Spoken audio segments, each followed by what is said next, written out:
एक खामोश शाम, जब आसमान नारंगी और जामनी रंगों से सजा हुआ था, पफी नामी एक प्यारा सा खरगोश जंगल के किनारे अच्छल कूद कर रहा था। अचानक उसने देखा कि एक चमकता हुआ तारा आसमान से टूटकर लंबे दरख्तों के पीछे जा गिरा। पफी तजस्सुस और हिम्मत के साथ उस रोशनी के पीछे चल पड़ा। दरख्तों के पीछे उसे एक नन्हा सा तारा घास पर बैठा मिला।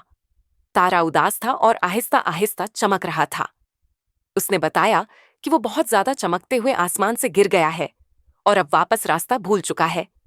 पफी ने नरमी से कहा, फिक्र ना करो, मैं तुम्हें घर पहुंचा दूंगा। पफी तारा अपने नर्म पंजों में लेकर जंगल के खामोश रास्तों से गुजरा, चमकती जगनुओं और सुए हुए जानवरों के दरमियान। जैसे जैसे वो ऊपर चढ़ता गया, तारा भारी होता गया। आखिरकार पफी सबसे ऊंची पहाड़ी पर पहुंचा। उसने तारा एक चमकते हुए पत्थर पर रखा और उस पर यकीन किया। अचानक तारा पहले से कहीं ज्यादा रोशन हो गया और आहिस्ता आहिस्ता आसमान की तरफ उड़ गया। पूरा जंगल जगमगा उठा। पफी मुस्कुराया, क्योंकि वो जानता था कि किसी को दोबारा चमकने में मदद देना सबसे बड़ी रोशनी है।